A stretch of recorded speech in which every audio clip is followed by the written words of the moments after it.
Hello and welcome back to another episode of the English Hour. I'm Sophia, your host, and today we have Jacob joining us once again. Hey Jacob. Hey Sophia, always great to be here. Looking forward to today's topic. Same here. Today, we're diving into something that almost every English learner experiences: the fear of speaking. So many people say, I understand English, but I'm scared to speak it. Why do you think that happens, Jacob? Honestly, I think it's the fear of making mistakes or being judged. Learners often feel like they have to be perfect before they speak, and that pressure holds them back. Yes, and the truth is, even native speakers make mistakes. Communication is the goal, not perfection. Exactly. Confidence comes from doing. The more you try, the easier it gets. I always tell learners your first 100 sentences might feel awkward, but your next 100 will feel better. Just keep going. That's such helpful advice. So, Jacob, what are some simple ways our listeners can practice speaking and slowly build that confidence? Sure, one easy way is to start speaking to yourself in English. It might sound silly, but narrating your daily routine or talking to yourself in the mirror helps you get comfortable forming sentences out loud. Yes, I've done that too. Like saying, I'm brushing my teeth, or I need to finish this work. It really trains your brain to think in English naturally. Another great method is voice recording. Use your phone to record yourself speaking about a topic, anything from your weekend plans to your opinion on a movie. Then play it back and notice where you can improve. I love that idea. Plus, when learners listen to themselves over time, they can actually hear their progress, which boosts confidence. Exactly. And if possible, find a speaking buddy. It could be a friend, a language partner online, or even a family member willing to practice with you. Great tips, Jacob. Listeners, remember you don't have to sound perfect. Every sentence you speak is a step toward fluency. And mistakes, they're just signs that you're learning. That's so true, Sophia. In fact, I always tell learners that fluency comes from trying, not from waiting until you're perfect. Waiting too long to speak only slows down your growth. Exactly. And speaking of growth, let's talk about thinking in English. A lot of learners translate from their native language in their head, which slows them down. How can they break that habit? Great question. The key is to connect English words directly to meaning, not to words in your native language. For example, when you think of the word apple, picture the fruit instead of the word in your own language. This takes practice, but it rewires your brain to think faster in English. Yes, and using flashcards with images instead of translations really helps with that. It's also helpful to label things around your home with sticky notes in English. You'll start recognizing those words instantly.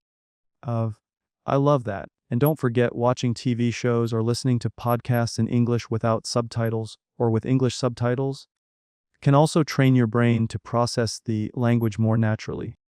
Totally. Immersing yourself in the language, even if you're not in an English-speaking country, is very possible. It's all about creating small habits every day. Let's also touch on something many learners overlook: repetition. Some people think it's boring, but repeating words, phrases, or even full sentences is what builds automatic recall. Absolutely. Repeating short dialogues, or your favorite movie scenes out loud, can train your mouth and ears at the same time. It's like muscle memory. The more you repeat, the easier it gets to say it naturally. And don't be afraid to mimic accents either. Shadowing is a great method. You listen to a sentence and try to repeat it at the same time as the speaker. It helps with pronunciation and rhythm. Yes, and it boosts confidence too. Many learners say they start feeling more fluent just by doing that a few minutes a day. Confidence is such a big part of speaking English. I agree. Confidence doesn't mean you won't make mistakes. It means you're okay with making them. Every mistake is actually a step forward. That's so encouraging. So listeners, whether you're practicing alone, speaking with friends, or even just talking to yourself in English, keep doing it consistently. That's how real progress happens. I think something else that can really help is setting small, achievable goals. Instead of focusing on being fluent right away, Try setting goals like learning 5 new words a day or finishing a short chapter of an English book every week. That's a great point. Small goals make the journey feel less overwhelming. Plus, every time you hit a goal, it's a confidence booster. Even if the goal seems simple, it keeps you moving forward. Exactly. And the more you celebrate those small victories, the more motivated you'll feel. It's like a snowball effect. Little wins add up to big results over time. Right. And speaking of motivation, I've always said that having a reason to learn is key. Whether it's for travel, career, or simply making new friends, a personal connection to your goal can keep you going when things get tough. True. That's why I always recommend finding English content that excites you. If you love movies, watch them in English. If you enjoy cooking, try finding recipes in English. It's all about making English part of your interests. And don't forget to have fun with it. If you're enjoying the process, the learning will feel natural and less like a chore. You're more likely to stick with it when it's fun. Absolutely. It's all about balance, make it challenging but fun, and the progress will come without you even realizing it. Yes, the balance is key. And another thing I've noticed is that people sometimes get frustrated if they don't see quick progress. But language learning is a marathon, not a sprint. Sometimes, you won't notice your improvement until you look back after a few months. That's so true.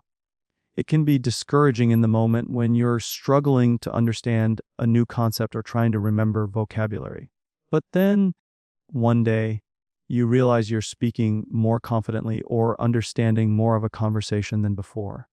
And it's those little moments of realization that make it all worth it. The aha moments. It's not about perfection, but about growth and improvement. Exactly. And it's not just about the language itself. It's also about the confidence you gain by pushing through those struggles. The more you practice and embrace challenges, the more you believe in your ability to improve. I think that's a mindset shift that makes a big difference. Instead of thinking, I'm bad at English, it's more empowering to think, I'm still learning, and I'll get better with practice. Absolutely, that positive mindset can keep you going through tough times. And remember, everyone starts somewhere. Even the most fluent speakers were once beginners. Yes, it's easy to forget that when you see someone speaking so effortlessly, but they've all had to go through the same challenges. It's a reminder that anyone can get there with persistence. Persistence is everything, and don't be afraid to make mistakes. In fact, mistakes are an essential part of the learning process. Every mistake is just another opportunity to improve. That's a perfect point, Jacob. Mistakes are learning opportunities, not setbacks. And if you're not making mistakes, you're probably not pushing yourself enough. Exactly. And being open to correction is part of the journey, too. If someone corrects you, don't take it personally, see it as a chance to improve. Right. I've noticed that the more I embrace corrections, the quicker I improve. It's like having a mini coach by your side, helping you become better every time. For sure, and having a supportive environment also helps a lot. Surrounding yourself with people who encourage you, whether it's friends, language exchange partners, or online communities, can make all the difference. Absolutely, support is essential. I think it's also about finding people who understand the struggles of learning a language. It makes it easier to share your frustrations and celebrate your wins together. Exactly. And those small celebrations along the way really keep the motivation up. Maybe you're excited about remembering a new word or successfully using a phrase you've been practicing. It's these moments that keep you going. And that's where social media can be helpful too. Share your language learning milestones, even the small ones, with your online community. They'll cheer you on, and you'll feel like you're part of something bigger than yourself. That's such a good point. It's motivating to see other people's progress, and it also keeps you accountable. You don't want to miss sharing your next milestone. Exactly. And having that accountability is another great way to stay consistent. It's like having a buddy system, even if you're learning alone. Right? So I'd say it's all about finding a routine that works for you, making learning enjoyable, and being patient with yourself. Don't rush the process, and enjoy each step of the journey. Perfectly said. I think that's a great note to leave on. Keep learning, keep practicing, and keep enjoying the process. Awesome. Let's keep going. So, Jacob, how do you feel about combining different types of learning methods? For example, balancing listening, speaking, reading, and writing. I think it's super important to incorporate all four. If you focus too much on one skill, like speaking, without working on listening, you're going to miss out on understanding others and responding effectively. Exactly. I've found that mixing things up makes language learning feel more dynamic and less monotonous. For example, you can listen to podcasts for listening skills, write in a journal for writing, and have conversations to improve speaking. Right? And reading helps too. When you read, you get exposed to new vocabulary and sentence structures. It's a great way to build your language skills passively. True, and it's also important to diversify your sources of learning. You can watch TV shows, read articles, listen to songs. The more variety, the better. Yeah, the diversity keeps it interesting. I've even started using some language learning apps, and I find them really helpful for practicing on the go. What about you? Do you use any specific tools? I do. I love using apps that focus on vocabulary and grammar. But I also enjoy listening to TED Talks or watching YouTube videos in the language I'm learning. It's a mix of structured and casual learning. That sounds perfect. TED Talks are so good for improving listening comprehension because you get to hear different accents and ways of speaking. Plus, the topics are often interesting, so it doesn't feel like a chore. Yes, exactly. It's a way to expose yourself to authentic language use. And I think this is something that helps when you eventually speak with native speakers. You'll have heard the language used in real contexts, which can make conversations flow more easily. That's definitely true. And speaking of speaking, I think it's crucial to practice speaking even if you don't have a partner. Speaking out loud to yourself, shadowing native speakers, or even recording yourself can make a huge difference. Yes, even if you don't have someone to practice with, speaking to yourself is a fantastic way to build confidence. It helps with pronunciation and allows you to hear yourself speak, so you can spot areas where you need to improve. And don't forget about talking to virtual assistants like Siri or Google Assistant. I've been using them more for practice, and it's fun to interact with them in the language I'm learning. Plus, they're always available. Oh, I love that idea. It's a quick and easy way to practice and build conversational skills. Even if it's just asking questions or giving commands, it keeps the speaking muscles active. Exactly. And as much as it's important to practice speaking and listening, don't neglect reading and writing. Sometimes we think speaking is the most important, but the other skills can really support the process too. I completely agree. It's about building a solid foundation in all aspects of the language. The more you practice all four skills, the more fluent and confident you'll become. So, a well-rounded approach to learning a language, that's the key to success. Each skill feeds into the other, and when they're all working together, you'll feel unstoppable. Exactly, and remember, it's not a race. It's a journey, and everyone's timeline looks different. Just keep going, keep exploring new ways to learn, and enjoy the ride. Awesome, let's keep the conversation going. So, Jacob, we've talked a lot about language skills, but how do you stay motivated? Language learning can sometimes feel like a long journey, right? Definitely, there are days when you feel like you're not making progress, and that can be frustrating. But I've learned to set small, achievable goals. Like, I'll focus on learning 10 new words a week or mastering a new grammar concept. I love that. Small, manageable goals keep the motivation up and make the whole process feel less overwhelming. Do you track your progress in any way? Yes, I do. I use a journal to track my learning, but I also like using apps that provide feedback like Duolingo or Babbel. They help me see my progress in a visual way, which is super satisfying. That's a great idea. Seeing progress, even in small steps, makes all the hard work feel worthwhile. Do you also reward yourself when you reach a goal? Absolutely, I find that rewarding myself helps a lot. After reaching a milestone, I'll treat myself to something small, like a favorite snack or a nice break. It's a nice way to celebrate progress. I love how you make learning fun and rewarding. That's really key to staying engaged and motivated. Speaking of fun, do you ever use games or challenges to learn? Oh, yes, I'm a big fan of language games. I've used some games on language apps where you have to complete challenges or answer questions against the clock. It makes learning feel like a competition, and I love the excitement of trying to beat my own scores. That's so clever. Games really do make learning feel like play rather than work. I've heard people talk about language challenges too, where you challenge yourself to speak a certain amount of time each day. Have you ever tried something like that? Yes, actually, I did a 30-day speaking challenge a while ago where I had to speak for at least 10 minutes a day. At first, it felt a bit awkward, but by the end, I was surprised at how much more comfortable I became with speaking. That's incredible.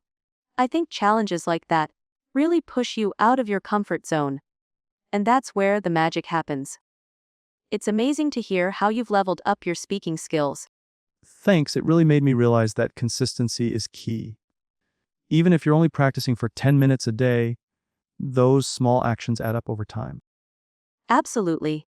And it's not just about how much time you spend, but the quality of that time. The more focused and engaged you are, the more you'll get out of it.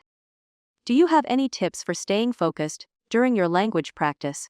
I try to set a specific time and place for my practice. That way, my brain associates that time with learning. I also minimize distractions, like turning off notifications on my phone while practicing. That's a fantastic strategy. Creating a dedicated space and time really helps to build a routine. And the fewer distractions, the better. Have you found any specific techniques or activities that help you when you feel stuck or unmotivated? When I hit a plateau, I like to switch things up. I'll try a different learning method or learn about something new in the culture of the language. Sometimes learning about the culture makes the language feel more real and exciting. That's such a great point. When you connect with the culture, it adds a whole new layer to the language. It makes learning feel like an adventure, rather than just memorizing words. Is there any particular aspect of the culture you enjoy exploring? I really enjoy learning about the food and traditions of the countries where the language is spoken. I try to cook dishes from those cultures, which helps me connect with the language on a deeper level. Plus, it's delicious. Oh, that's such a fun way to learn. Cooking dishes from the culture while learning the language sounds like the perfect mix of immersion and enjoyment. And who doesn't love a good meal, right? Exactly. Plus, you get to learn new vocabulary related to food and cooking. It's a win-win situation. I love this approach. It's all about making language learning an enjoyable experience, and it sounds like you're doing just that. Awesome. Let's keep going. Jacob. So, now that we've talked about the fun side of language learning, let's dive into the challenges. What do you think is the hardest part of learning a new language? That's a great question. For me, it's definitely the grammar. Some languages have really complex rules, and they don't always match up with English. It can be a little overwhelming at first, but once you get the hang of it, it starts making sense. I totally get that. Grammar can feel like a maze at times, especially when the rules are so different from what we're used to. But once you crack it, it's like unlocking a whole new level of the language. Any tips on how you approach grammar? What I find helpful is breaking it down into smaller chunks. Instead of trying to learn everything at once, I focus on one concept at a time. I also like to use examples so I can see the grammar in context. It makes it easier to understand how it actually works in real conversations. That's such a smart strategy, taking it one step at a time, so it doesn't feel too overwhelming.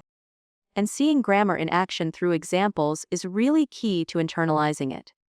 Do you ever find yourself making mistakes? And how do you handle them? Oh, all the time mistakes are inevitable, and at first I used to get frustrated, but now I've learned to embrace them. I see them as part of the learning process. When I make a mistake, I try to figure out why it happened and then correct it. The more mistakes I make, the more I learn. That's such a healthy mindset to have. Mistakes are where the real growth happens. The important thing is to not let them discourage you. Every mistake is just a stepping stone to improvement. Have you ever had a light bulb moment where something clicked for you?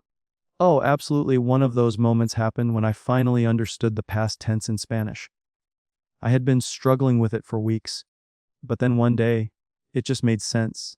It felt like a huge weight had been lifted off my shoulders. That must have felt so rewarding. I love those moments when everything suddenly falls into place. It's like all the hard work pays off in an instant. What was it about the past tense that finally clicked for you? It was a combination of things, really. I started to look at how the past tense was used in real conversations and focused on the patterns instead of trying to memorize all the different conjugations. Once I saw the logic behind it, it became much easier to remember. That's brilliant. Real life context and pattern recognition really help solidify the rules. It's all about connecting the dots. Speaking of connecting, do you ever try practicing with native speakers? How has that helped? Yes, definitely. Practicing with native speakers has been a game changer for me. At first, I was nervous, but once I started talking with them, I realized they're so patient and understanding.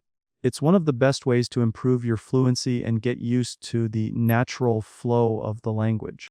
That's so true. Native speakers can really help you understand how the language is used in everyday life. Plus, they often share little cultural insights that textbooks can't teach. How did you find the confidence to start speaking with them?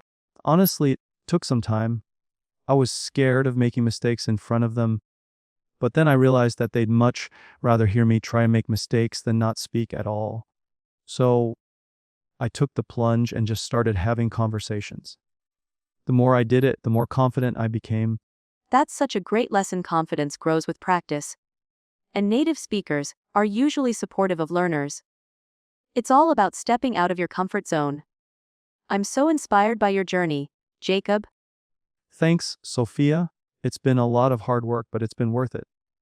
I feel more confident in my language skills every day, and that keeps me motivated. That's the spirit. It's all about perseverance and enjoying the process. You're doing amazing. And I'm sure anyone listening to this will feel motivated to keep pushing forward too. Awesome. Let's keep this going, Jacob. It's clear that you've really put in the work. And it's paying off. But language learning isn't just about grammar and vocabulary, it's also about mindset. How do you stay motivated when things get tough? That's a great point, Sophia. Staying motivated can be tricky, especially when progress seems slow. For me, setting small, achievable goals helps a lot. I'll focus on learning a specific word or mastering a phrase, and when I hit that goal, it keeps me motivated to keep going. I love that. Breaking things down into bite-sized goals makes it feel less overwhelming. And celebrating those small wins is a great way to keep the momentum going. Do you have a specific goal you're working on right now? Right now, I'm focused on improving my listening skills. I've been watching movies and shows in the language I'm learning, and I'll try to pick out words or phrases. I know. It's challenging, but it's helping me get used to the natural rhythm of the language. That's such a fun way to practice. Watching shows is not only entertaining, but it also helps you get used to different accents and speeds of speech. What's the most challenging part of improving your listening skills? I think the hardest part is catching every word, especially when people speak fast. Sometimes I miss important details or get lost in the conversation, but I try not to get discouraged. I rewind and listen again until I understand what they said. That's such a great approach. Repetition is key, and it's all about getting comfortable with the language at different speeds. Plus, understanding more of what you hear each time is such a rewarding feeling. How do you feel when you finally catch a word or phrase you've been struggling with? It's such a satisfying moment. It feels like the puzzle piece finally fits. It makes me want to keep going even more because I can see how much progress I've made, even if it's just one word at a time. Exactly. every little victory adds up over time. And the fact that you're enjoying the process makes it even better. Have you noticed any other benefits to learning a new language beyond just the language itself? Absolutely, one of the biggest benefits is that learning a new language helps me think differently. It opens up my mind to different cultures and perspectives, and it helps me communicate with more people. It's like a whole new world of opportunities. That's so true. Learning a language isn't just about the words, it's about connecting with people, understanding cultures, and broadening your worldview. It's like you're unlocking new doors to the world. Do you feel like learning a new language has made you more empathetic toward others? Definitely. I think it's made me more patient and understanding, not just with people who speak different languages, but with anyone trying to learn something new. It reminds me that everyone is on their own journey, and sometimes it takes a little extra effort to understand each other. That's such a powerful insight, Jacob. Learning a language really teaches us to appreciate the effort it takes to communicate and connect with others. And in a way, it makes us more open and compassionate. I think that's one of the most beautiful things about language learning. I couldn't agree more, Sophia. It's not just about speaking fluently, it's about connecting with others and understanding the world from different angles. And every step along the way, even the tough ones, is part of that bigger journey. Exactly. It's all about the bigger picture, the connections, the understanding, and the growth that comes with it. You're doing such a great job, Jacob. And I'm sure our listeners will be inspired by your story. Awesome. Let's dive deeper into this, Jacob. You've shared some fantastic insights about motivation and mindset. I think a lot of learners face challenges with consistency, though. Do you have any tips for staying consistent in your language learning practice? That's a big one. Sophia, consistency is definitely key. What I've found works for me is setting a specific time every day for language practice. Even if it's just 15 minutes, it becomes a part of my routine, and it's easier to stick to. I also try to mix up my activities to keep things fresh, so it doesn't feel like a chore. That's a great approach, making it part of your daily routine and keeping things varied. It helps prevent burnout and keeps things exciting. What kinds of activities do you mix into your practice? I'll do a mix of listening, speaking, reading, and writing. One day, I might focus on listening to a podcast or watching a video in the language. The next day, I might write a short journal entry or try speaking with a language partner. I also use language learning apps to reinforce vocabulary and grammar. I love that you're using different methods. It's so important to practice in various ways to keep things engaging and, well, rounded. Do you have a favorite method or tool that you find most effective? I think speaking with a language partner has been the most helpful for me. It's one thing to study vocabulary and grammar, but using the language in real conversations is where I see the most growth. Even if I make mistakes, it's the best way to build confidence and learn in context. That's so true. Real conversations are invaluable because they help you apply what you've learned in a practical way. It's the perfect blend of learning and real-world use. Do you have any advice for someone who feels nervous about speaking with others in a new language? Honestly, it's all about embracing the mistakes and not being afraid to sound imperfect. Everyone's been there, and most people are super supportive. The more you speak, the more comfortable you get. Plus, every mistake is just a step toward improvement. That's such a great mindset, Jacob. I think many learners can relate to that fear of making mistakes. But like you said, each mistake is a lesson learned. And that's what ultimately builds fluency. It's all about taking that first step, even when it feels scary. Exactly. The more you put yourself out there, the easier it becomes. And the more you get used to hearing yourself speak the language, the less intimidating it feels. So, don't be afraid to take those small risks. That's fantastic advice. The more you practice, the more natural it becomes. Jacob, it's been such a pleasure having you on today. Your insights will surely inspire a lot of people who are learning languages. Thank you so much for sharing. Thanks again to everyone for tuning in today. I hope you found Jacob's tips and insights as helpful and motivating as I did. Remember, consistency is key, and don't be afraid to embrace the mistakes along the way. Each step gets you closer to fluency. If you enjoyed today's episode, be sure to like, share, and subscribe so you never miss a conversation. We'll see you in the next episode. Happy learning!